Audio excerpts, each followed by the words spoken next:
पता नहीं, वो गन्ना की बात करता है।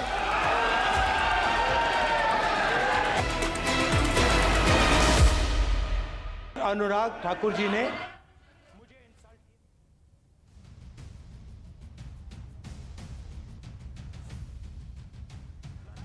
जितनी आपको गाली देनी है, मैं आपसे कभी माफी नहीं मांगूंगा। मुझे आपकी माफी नहीं चाहिए।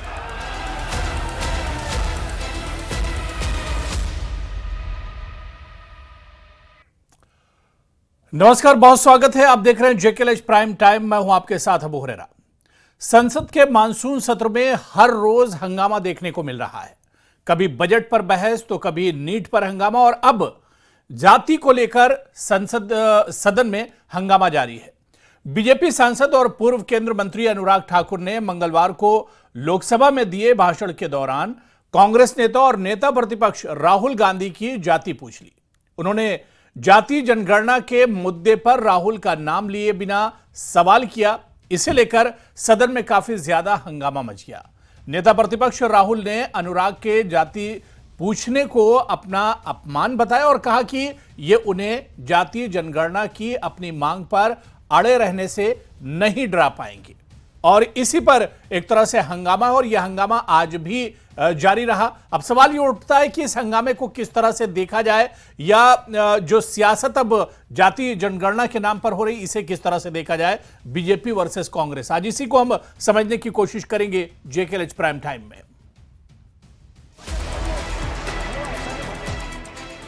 जिसकी जात का पता नहीं, वो गन्ना की बात करता है।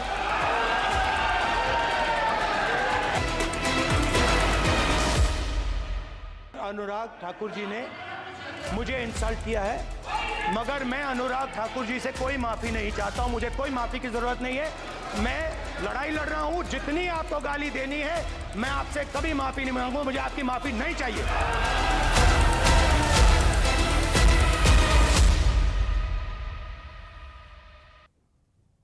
और इसी पर चर्चा को आगे बढ़ाएंगे। बहुत जल्दी अपने मेहमानों का आपसे इंट्रोडक्शन भी करा देता हूं। मेरे साथ बहुत खास मेहमान चर्चा में जुड़े हुए हैं।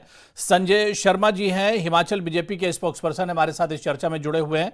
संजय शर्मा जी, आपका बहुत स्वागत है न्यूज 18 जेकेएलएच में। मेरे साथ एक और खास मेहमान कौशल मुंगटा जी हैं, हिमाचल कांग्रेस के स्पोक्स पर्सन है, वो भी इस चर्चा में जुड़े हुए हैं। कौशल मुंगटा जी, आपका भी बहुत स्वागत है न्यूज 18 जेकेएलएच में। कुछ देर में हमारे साथ सीनियर जर्नलिस्ट भी इस चर्चा में जुड़ेंगे। मैं कौशल मुंगटा जी, आपसे शुरुआत करना चाहूंगा कि सदन में अब जाति जनगणना को लेकर या जाति को लेकर जो संग्राम छिड़ा हुआ है, इसे किस तरह से देखा जाए? जी देखिए, ये बहुत ही पहले तो मैं निंदनीय कहूंगा कि जो अनुराग ठाकुर जी ने लोकसभा के अंदर एक बहुत ही, जिसको मैं कहूंगा कि लोकसभा की दृष्टि से भी वो बहुत ही निंदनीय बात थी, सामाजिक दृष्टि से भी निंदनीय बात थी। और उनकी जो मानसिकता है वो आज पूरे हिमाचल प्रदेश ने देख लिया है कि वो कितने घोर जातिवादी और किस प्रकार की उनकी जो है मानसिकता है। अब मैं कहना चाहता हूं, अगर जातिगत जनगणना की बात थी या कोई भी इश्यू संसद के अंदर उठता है, परंतु जो राहुल गांधी जी के से सीधा प्रश्न पूछना कि आप जिसकी अपनी जाति की जात का पता नहीं वो गणना की बात करता है, इस प्रकार की जो है डेफेमेटरी बात करना, इस प्रकार की जो है बहुत ही जो दबंगई वाली बात करना, इस प्रकार की जो है ऊंची की मानसिकता वाली बात करना आज के समाज में ये बहुत ही घोर निंदा के जो है काबिल। और वो अनुराग ठाकुर जी, मैं कहना चाहता हूं, एक तो होता है कि वो जो खुद दूध का धुला हुआ हो, वो ऐसी बात करे तो हजम भी हो जाता है, और एक वो व्यक्ति होता है जो लगातार देश के अंदर जो है बांटने की राजनीति का काम करता है। जैसे कि आपने देखा होगा पहले भी अनुराग ठाकुर जी का बयान कि गोली मारो सालों को, दलालों को गोली मारो सालों को, ये भी अनुराग ठाकुर जी का बयान पूरे देश ने देखा। उसके बाद आपको मालूम नहीं होगा, शायद मैं आपको जानकारी देता हूं, पूरे देश को मैं बताना चाहता हूं, अनुराग ठाकुर जी वो व्यक्ति है, जब 2012 के अंदर धूमल जी मुख्यमंत्री थे, उससे पहले जब उनकी सरकार थी, अनुराग ठाकुर जी को उन्होंने अपनी शक्ति से जो है, अपनी जो पूरी राजनीतिक पैठ से एचपीसी के जब प्रेसिडेंट बने थे 1998 से 2003 के बीच भी और 2012 के पहले भी, इन्होंने जो है हमारा अनाडेल का मैदान जो कि सेना के पास है लंबे समय से, आज से नहीं अंग्रेजों के समय से है, उसके खिलाफ अनुराग ठाकुर जी ने सेना के खिलाफ नारे लगाए थे, धरने किए थे और कहा था कि फ्री अनाडेल। जैसे माओवादी और आईएसआईएस के लोग, माफी चाहता हूं, जैसे आईएसआईएस के लोग और जो है कश्मीर के अंदर जो पाकिस्तानी जो है विचारधारा के लोग जो है कहते कि फ्री कश्मीर, उसी प्रकार से ऐसे जो है अनुराग ठाकुर जी ने भी फ्री एनआरडीएल की बात की थी और सेना के खिलाफ नारेबाजी की थी, धरने प्रदर्शन किए थे। और ऐसे लोग जब आज देश की बात करते, देश के अंदर समरसता की बात ना करके भड़काने की बात करते हैं, तो हमें निंदा करनी पड़ेगी और हम जो है अपने नेता के साथ भी और अपने देश की जो समरसता के साथ खड़े हैं। नहीं, लेकिन हम जातिवादी कौशल लोगों मुंगटा के जी, साथ, कौशल धर्मवादी लोगों मुंगटा के जी, साथ यहाँ पर सवाल ये भी, क्या राहुल गांधी से मतलब उनकी जाति अगर पूछ ली गई तो क्या उनका इंसल्ट हो गया? क्या इसमें बुराई क्या है?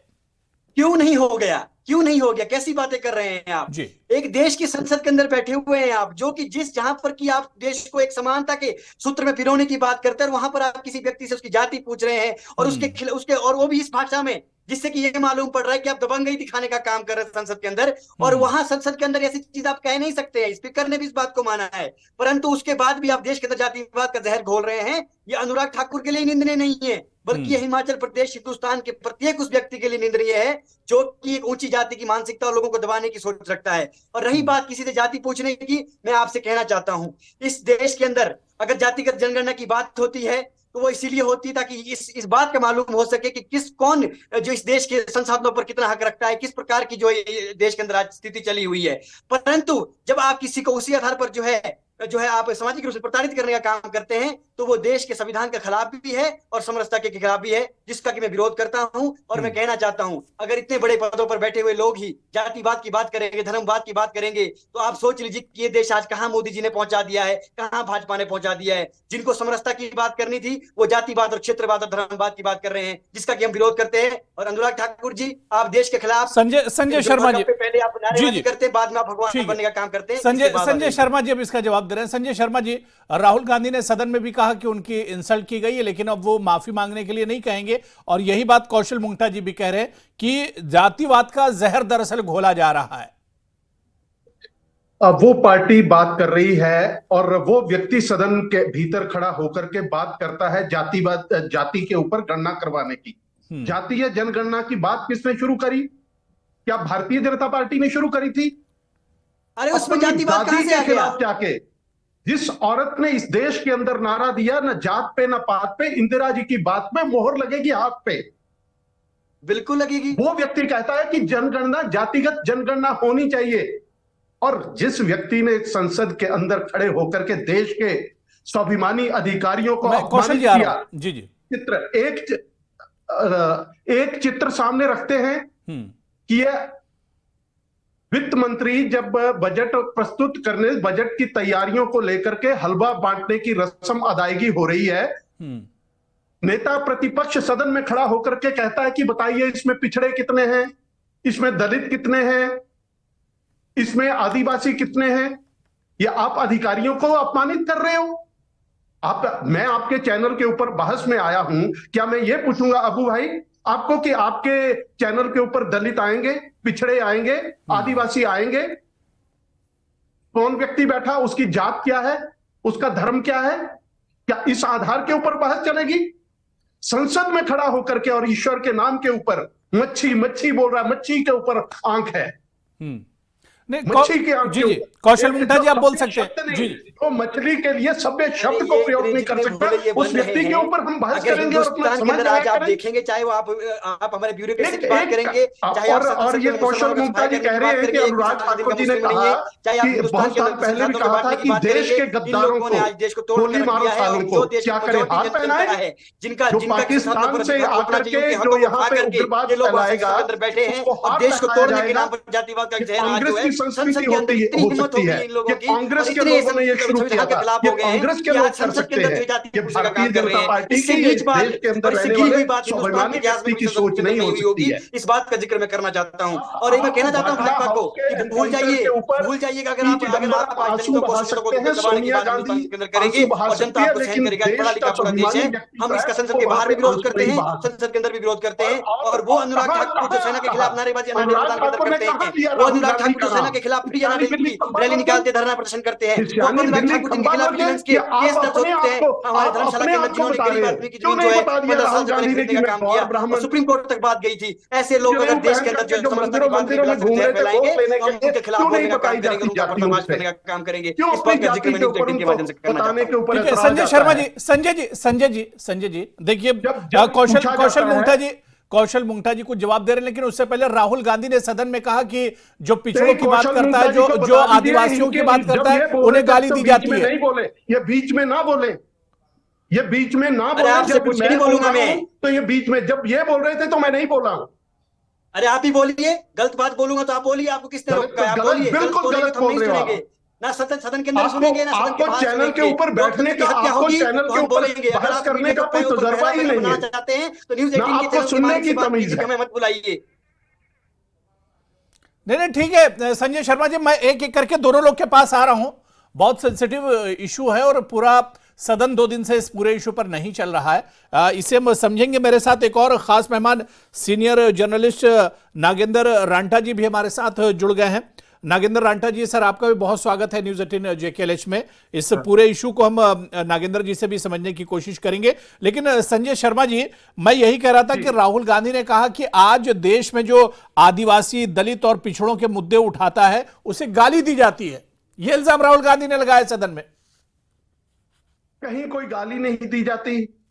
ये सारा 60 वर्ष, आज क्यों दलित पिछड़ा है, आज क्यों आदिवासी पिछड़े हैं, आज क्यों अन्य पिछड़ा वर्ग जो है वो पिछड़े स्तर पे खड़ा है? क्योंकि इनकी वजह से। कब आई थी मंडल कमीशन की रिपोर्ट को किसने दबा करके रखा? 10 साल तक मंडल कमीशन की रिपोर्ट को किसने दबाया? क्यों नहीं आने दिया? इंदिरा गांधी ने क्यों नहीं उसको लागू किया? राजीव गांधी ने उसने क्यों नहीं लागू किया? सदन के भीतर खड़े होकर के कि अन्य पिछड़ा वर्ग को आरक्षण नहीं दिया जा सकता, किसने बोला था? क्या राजीव गांधी ने नहीं बोला? अब कौन सी अपने पिता की बात को जो बेटा भूल जाए, जिसको अपने पिता के इतिहास का न पता हो, जिसको अपनी दादी के इतिहास का न पता हो, वो देश को कौशल मुंगटा जी, कौशल मुंगटा जी, अरे हमें इतिहास मत समझाइए। इस देश के अंदर, वो देश को रास्ता दिखाएगा। इस देश के अंदर अगर समरसता स्थापित करने की बात अगर कांग्रेस ना होती तो इस देश के अंदर समरसता भाजपा तोड़ के रख देती। कितने 3 सरकारें हैं, कितने दलित मुख्यमंत्री बना दिए, आदिवासी और पिछड़ा बना दिए इन्होंने। कितने प्रदेशों के अंदर इन्होंने मुख्य सचिव जो है वो अन्य पिछड़ा वर्ग के और दलित वर्ग के या पिछड़ा वर्ग के लगा दिए। पूछने का काम करते हैं। कौन से अधिकारी जो है, अधिकारियों को अगर शुरू करना था अपने प्रदेशों से करो जहां पे आपकी सत्ता है। स्टेट जो है घोषित कर दिया है, कृपया वहां से नहीं आ रहा है। हमारे जो है केरला के अंदर बाढ़ आई उसको आप नहीं देखेंगे, और बिहार और आंध्र प्रदेश को खुश करने का काम करते हैं। आप विषय को दूसरी तरफ ले जाएंगे। अब आप बाढ़ में घुस जाएंगे, अब आप बाढ़ में घुस जाएंगे, कभी किसी और जगह चले जाएंगे। आज सदन में लेकिन जहां पे देश की सुरक्षा की, जहां पे देश को जोड़ने की बात है, वहां पे आपकी जुबान बंद हो जाती है। और अनुराग ठाकुर जी, और वो व्यक्ति खड़ा होकर के बोल रहा है, वो व्यक्ति खड़ा होकर के बोल रहा है, जिस व्यक्ति ने पूछा हो, पत्रकारों को पूछता हो आपकी जात क्या है, कौन हो भैया, मिश्रा हो, त्रिपाठी हो, कौन हो? तो ऐसे लोग जिनको सरकार ने भी यहाँ पिछड़ा नहीं हो, किया था, जिन्होंने धमकी दी यहाँ पर कि जिन्होंने जो यहाँ के मिश्रा है, अवैध तरीके से झड़पने का काम किया, मजाक उड़ाया जाता है। इस तरह की राजनीति से देश नहीं चलने वाला। इस तरह की राजनीति से न संविधान मजबूत होगा, न देश मजबूत होगा।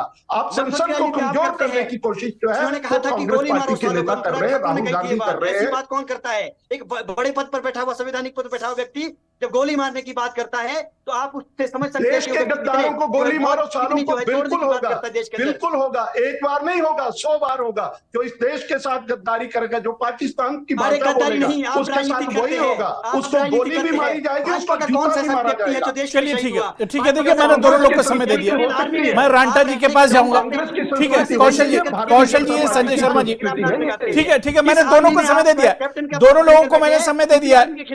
कौशल शर्मा जी, कौशल मुंगटा जी और संजय शर्मा जी, मैं देखिए दोनों लोग को समय दे दिया। मैं नागेंद्र रांटा जी से भी समझ लेता हूं इस पूरे इशू को। और हिमाचल में काफी इस इशू पर सियासत देखी जा रही है। मतलब जो मामला सदन के अंदर था वो अब सड़क पर एक तरह से आ गया है। रांटा जी, इस पूरे इशू को किस तरह से देखा जाए? जातीय जनगणना का जो पूरा मामला ये लोकसभा चुनाव से पहले एक तरह से शुरू हुआ था। हालांकि ये इशू तो बहुत पुराना है, लेकिन लोकसभा चुनाव से ठीक पहले ये एक तरह से निकल कर आता है। और अब सदन के अंदर जो इस पर लड़ाई हो रही है, इसे किस तरह से देखा जाए? जाति के नाम पर, जाति जनगणना के नाम पर ये जो पूरा संग्राम छिड़ा हुआ है।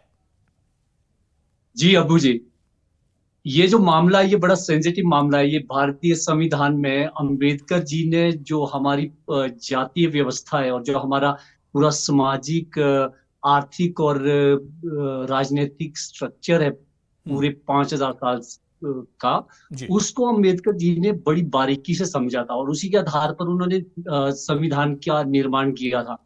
अब हम इसकी राजनीति के तह में जाना चाहे, जो हमारी संसद में जिस तरह से डिबेट हो रही है, संसद के बाद मीडिया में हो रही है, लोगों में हो रही है या पॉलिटिशियन में हो रही है, आम लोगों में हम कह नहीं सकते हैं, जो पॉलिटिशियन के बीच में हो रही है, ये इसका ट्रिविलाइजेशन हो गया, मतलब इसको बहुत ही निम्न स्तर पर ले जा रहे हैं।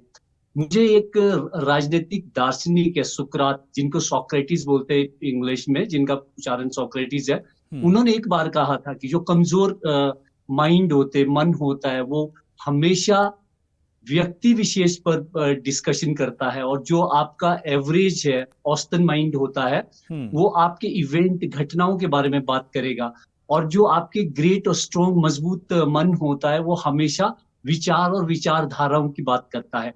तो हमारा अगर संसद का स्तर देखा जाए तो आजकल बड़ा ट्रिविलाइजेशन हो रहा है, इश्यू का ट्रिविलाइजेशन हो रहा है। संसद के अंदर जो हमारी समस्याएं आर्थिक है, राजनीतिक है, सामाजिक है, बेरोजगारी है, महंगाई है, इस तरह की बहुत सारी समस्याएं हैं।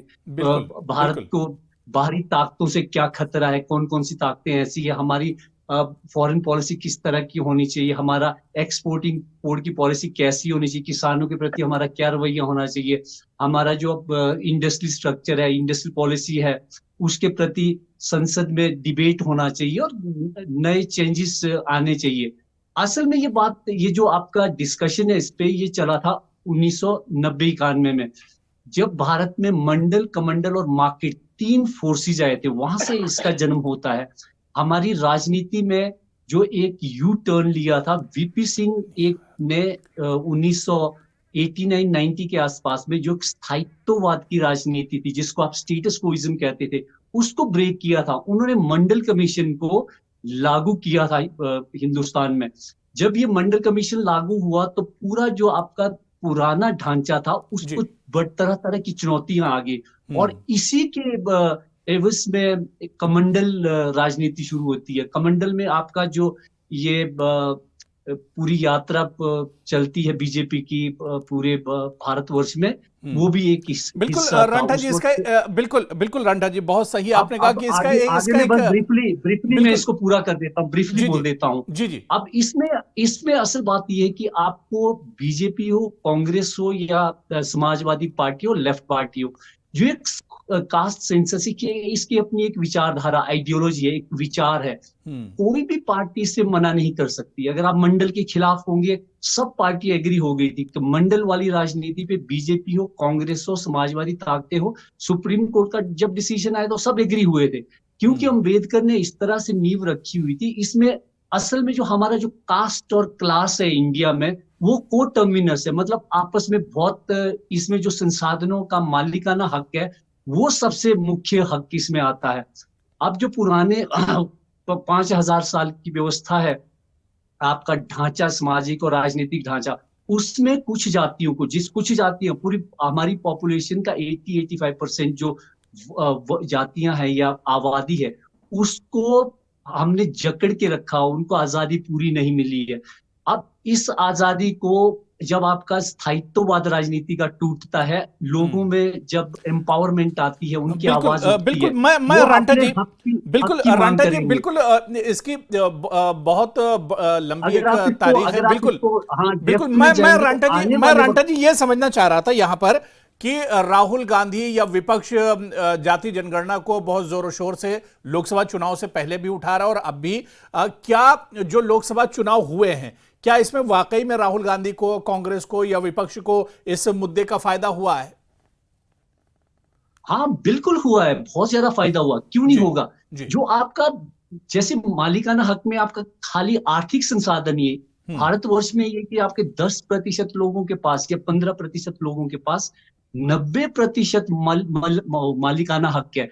वो ओनरशिप जो है आपके संसाधनों की, वो आपके 10-15% लोगों के पास है। ये जो 10-15% लोग हैं, ये स्थायित्ववाद की राजनीति करते हैं, और कांग्रेस ने ये इतना संवेदनशील इश्यू उठाया, इसको जो आपके 85% पीपल है, वो इसके साथ जोड़ रहे हैं, और वो साथ में संविधान को देख रहे हैं। अम्बेडकर ने संविधान बनाया, उसमें इन 85% लोगों के जो राइट्स है, उसके लिए संविधान में प्रोविजन किया गया। शेड्यूल कास्ट, ट्राइब और ओबीसी को रिजर्वेशन दिया, और ये संविधान की विचारधारा, आइडियोलॉजी ऑफ कॉन्स्टिट्यूशन है। कॉन्स्टिट्यूशन ने उनको दिया है, ये कोई मेरे और आपके कहने से नहीं या किसी पॉलिटिकल पार्टी के कहने से नहीं हुआ, ये संविधान ने उनको दिया मैं है। कौशल मुंगटा जी जी जी मैं इस पर रांटा जी आगे और हम इस पर बात करेंगे। बहुत जिस तरह से आपने शुरू में कहा कि बहुत सेंसिटिव इशू है और अब इस पर एक तरह से सियासी पार्टियां इसे वाकई में सियासत कहा जाए कि सियासी इशू से इसे उठाया जा रहा है या फिर इसके पीछे और क्या कुछ है, इसे और हम समझेंगे रांटा जी। लेकिन मैं कौशल मुंगटा जी आपके पास आऊंगा। जिस तरह से रांटा जी ने कहा कि इस पर एक तरह से सियासत हो रही और इस पूरे इशू को कहीं ना कहीं इस वजह से भी लाया गया क्योंकि बहुत से और मुद्दे हैं, बहुत से ऐसे इश्यूज हैं, चाहे रोजगार की बात कर लें, चाहे महंगाई की बात कर लें। आजकल आप देखिए कि आधा देश पूरे बाढ़ और पानी में एक तरह से डूबा हुआ है। तो इन तमाम मुद्दों से जहन हटाने के लिए इस तरह के मुद्दे लाए जाते हैं सदन के अंदर। बिल्कुल बिल्कुल अबू हुरैरा जी, देखिए ये तो 10 सालों से हो ही रहा है, 10-15 सालों से जब से भाजपा आई है कि जो असल मुद्दे हैं उस पर तो चर्चा होती नहीं है। संजय शर्मा जी को आवाज नहीं जा रही, जैसा देख लिया जी जी जी। कभी ये लड़ाते हैं 370 पर, कभी लड़ाते हैं सीएए पर, कभी लड़ाते हैं जातिवाद पर, कभी लड़ाते हैं राम मंदिर पर, कभी लड़ाते हैं धर्मवाद पर। तो मेरे कहने का आशय ये है कि अगर देश के अंदर आप जो सदन के अंदर भी आप जाति की बात करने पर आ जाएंगे और देश में इतने मुद्दे अभी भी पड़े हुए हैं जिस पर चर्चा होनी चाहिए, तो ये पूरे देश के लिए, लोकतंत्र के लिए, हमारी लोकतांत्रिक जो हमारा संघीय ढांचा है उसके लिए बहुत ही निंदनीय है। और अनुराग ठाकुर जी की जातिवादी सोच का पता तो यहीं से लगता है कि उनके फादर साहब नाम लिखते हैं प्रेम कुमार धूमल, परंतु उनको ठसक कपड़े जिंदा रखने की जातिवाद की उन्होंने अपना नाम रखा अनुराग ठाकुर। अच्छा ठीक है, उनका होगा, लेकिन मैं कहना चाहता हूं कि आप देश के अंदर जातिवाद का जहर मत घोलिए। आप देश के सदन के अंदर जब बैठे हैं तो वहां पर विकास की जो चर्चा की। और मैं कहना चाहता हूं इस देश की इस चैनल के माध्यम से कि हिंदुस्तान के अंदर अगर भारतीय संविधान ने सभी को समान दृष्टि जीने का हक दिया है, आज 80% जो देश की आबादी है वो अपना हक मांग रही है। ठीक कहा रांटा जी ने, अरे शांत रहिए संजय शर्मा जी, ठीक कहा रांटा जी ने, ठीक कहा रांटा जी ने, भाई जो संसाधनों को जो अपने हाथ में दबोच कर, अपने उसमें पंजे में दबोच कर बैठे हैं, उन लोगों को चिढ़ मचती है, जिसमें संजय शर्मा जी भी एक है। और मैं कहना चाहता हूँ ये देश आज जातिवाद की राजनीति नहीं करेगा, ये देश आज धर्मवाद की राजनीति को नहीं सहन करेगा। और मैं कहना चाहता हूँ अनुराग ठाकुर जी सेना के खिलाफ नारेबाजी करने वाले व्यक्ति है, हिंदुस्तान की सेना को गाली देने वाले व्यक्ति है आपको जो है देश में बात करेगा। और सुन लीजिए, सदन के अंदर आज बाढ़ आई हुई है, आसाम के अंदर है, हमारे जो है हमारे हिंदुस्तान की बात कर लीजिए, केरला की बात कर लीजिए, तमिलनाडु की बात कर लीजिए, की बात कर लीजिए, 200 से अधिक लोग मारे जा चुके हैं, परंतु ये लोग सदन के अंदर जाति की बात कर रहे हैं। इससे शर्मनाक बात हो नहीं सकती है। इस बात का जिक्र मैं यहाँ पर करना चाहता हूँ। आप जो है वो चर्चा को किस दिशा की ओर ले जाना चाहते हैं? अरे इस दिशा की ओर, जातिवाद की ओर, जिस तरफ की आपका नेतृत्व ले गया है, जिस तरफ अनुराग ठाकुर ले गए हैं, उस तरफ ले जाना चाहता हूँ। किसने कहा जातिवाद की बात करो आप? किसने कहा सदन के अंदर? आपके नेता ने कहा कि हमारे नेता ने कहा, आपने कहा उसी तरफ जाएगी नहीं, किस तरफ जाएगी बताइए आप मुझे। आप आते बजट के ऊपर बहस करते, आप क्या लेकर के आए? हलवा बांटने की फोटो लेकर के आए। अरे हलवा बांटा, हलवा ही तो, हलवे पर ही तो देश के आधे से ज्यादा लोगों का हक मार दिया है आपने। उसी हलवे को 15% लोग खा रहे हैं, 85% लोग आपका मुंह देख रहे हैं, 15% लोग आपका हाथ उठा रहे हैं, 85% लोग मुंह देख रहे हैं। इस बात को राहुल गांधी जी ने उठाया, जिससे आपको मिर्ची लगी, जिससे आपको मिर्ची लगी, तो आपने जाति की बात कर दी। इस बात का हम विरोध करते हैं। ये सोच जो है ये कांग्रेस पार्टी की हो सकती है, ये आपकी सोच है सर, ये भाजपा की सोच है, देश को तोड़ने की सोच, देश को जाति में बांटने की सोच, देश को धर्म के नाम पर बांटने की सोच, देश को क्षेत्रवाद के नाम पर बांटने की सोच दोगे। ये आपकी समाजवादियों की और कांग्रेस पार्टी की सोच हो सकती है, भारतीय जनता पार्टी की सोच नहीं है ये।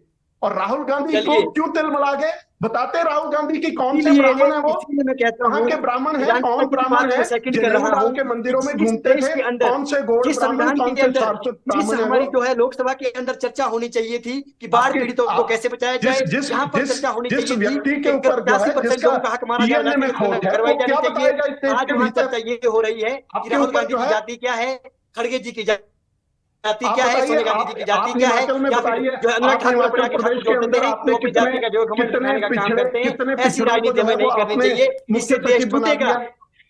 आपने कितने पिछड़ों को जो है वो हिमाचल प्रदेश में, आप देश की छोड़िए, हिमाचल प्रदेश में कितने मुख्य सचिव जो है वो आपने बना दिए जो पिछले वर्ग से थे। चलिए ठीक है, मैं रांटा जी, ठीक है। देखिए मैंने दोनों लोग को समय दे दिया, जो जो सदन में जो संग्राम है वही संग्राम अब यहां भी देखने को मिल रहा है। मैं रंटा जी इसके पीछे की पूरी चीजें समझना चाह रहा हूं कि क्या वाकई में जाति के नाम पर एक नैरेटिव सेट किया जा रहा है, इस पर क्या वाकई में अब एक तरह से सियासत हो रही है, या वाकई में जो जाति जनगणना जिसे कहा जा रहा है, जिसकी मांग की जा रही है, ये चीज होना चाहिए, क्या है इसके पीछे? अबू जी, इसके पीछे क्या, आजकल जो आर्थिक जो समानता है, जो इनइक्वालिटी है, वो इंडिया में बहुत ज्यादा बढ़ रही है। अब जो नौजवान युवक है, बेरोजगार है, उनको ये लगता है कि जो हमारी बेरोजगारी का मुख्य कारण जो इंक्रीजिंग इनइक्वालिटी है, जो बढ़ती असमानता है समाज के अंदर और आर्थिक जगत के अंदर भारत में, उनको लगता है कि बड़े बड़े लोग, जो आपका ये बजट है, एक ऐसा औजार बन गया है जिसमें नीचे वाले वर्ग जाति से आपका जो संसाधन है उसका स्थानांतरण होता है, ट्रांसफर होता है बड़े बड़े अमीर लोगों की तरफ। ये नौजवान युवक को लगता है कि इसकी वजह से, जो इनइक्वालिटी, इसकी वजह से उसकी बेरोजगारी में प्रॉब्लम आ रही है, उसको रोजगार नहीं मिल रहा है, उसका जो आपकी परचेजिंग पावर है वो कम हो रही है। गरीबों को लगता है कि उसकी परचेजिंग पावर कम हो रही है, आर्थिक राजनीतिक तौर पर उसको शक्ति विहीन किया जा रहा है। 80 करोड़ लोगों को अगर राशन 5 किलो राशन देंगे तो उस देश में गरीबी बहुत ज्यादा होगी। ये जो आपकी समस्याएं हैं, ये अल्टीमेटली आपका जाति और क्लास की तरफ जाती है। ये क्लास पॉलिटिक्स और कास्ट पॉलिटिक्स की तरफ जाएगी, क्योंकि उन लोगों ने ये आइडेंटिफाई कर दिया कि जो आपका पॉलिटिकल स्ट्रक्चर है, जो हमारी जो राजनीतिक व्यवस्था है, आर्थिक व्यवस्था है, उसमें जो ऊंचे ऊंचे पद पर या ऊंचे ऊंचे संसाधन, जो बड़े बड़े जिनके पास संसाधन है, वो बड़े लोग, बड़ी जाति के और बड़े वर्ग के हैं। इससे वो ये फील कर रहा है कि भाई उसका इस देश में उसके लिए कोई ऐसी व्यवस्था नहीं आ रही है जो उसके हितों की, अधिकारों की रक्षा करे। जो भारतीय इंडिया से कुछ लोग बाहर जाते हैं, अमेरिका में जाते हैं, जर्मनी जाते हैं, इंग्लैंड जाते हैं, चाहे किसी भी वर्ग और जाति का, वो वहां जाके प्रोग्रेस करता है। उनकी पे 2 लाख, 4 लाख, 5 लाख इंडियन सैलरी में होती है, इंडियन करेंसी में अगर उसको कन्वर्ट किया जाता है 10, 20, 30 लाख तक होती है। बिल्कुल आपके गूगल, माइक्रोसॉफ्ट वगैरह में बिल्कुल, इंडिया के लोग बिल्कुल रांटा जी, यानी एक बड़ा ये इशू है। जी। हाँ अबू जी, ये कहना चाहता हूँ, इसका मतलब है कि जो लोकतंत्र में वहां पे आपके अधिकार मिले हैं, वो उसमें उनका जो कैपेसिटी और परफॉर्मेंस है एकदम बाहर आ जाता है। इंडिया में एक ऐसी व्यवस्था है, राजनीतिक, आर्थिक और सामाजिक, जो हमारे टैलेंट को, जो हमारी बुद्धिमत्ता है, जो हमारी कैपेसिटी और परफॉर्मेंस, उसको जकड़ लेती है, उसको बाहर नहीं आने देती है। तो ये सारी बिल्कुल, और इस पर हमेशा राजनीति होती रही है। अब आने वाले दिनों में, क्योंकि एक बार ये फिर मुद्दा गरमाया है, आने वाले दिनों में इस पर किस तरह से राजनीति होती है, या सदन में जो संग्राम छिड़ा हुआ है इसका क्या कुछ नतीजा निकलता है, ये देखना भी बहुत अहम होगा। बहुत बहुत शुक्रिया हमारे साथ जुड़ने के लिए। समय की कमी है। नागेंद्र रांटा जी, कौशल मुंगटा जी और संजय शर्मा जी, सभी का बहुत बहुत शुक्रिया इस चर्चा में जुड़ने के लिए और अपना समय देने के लिए।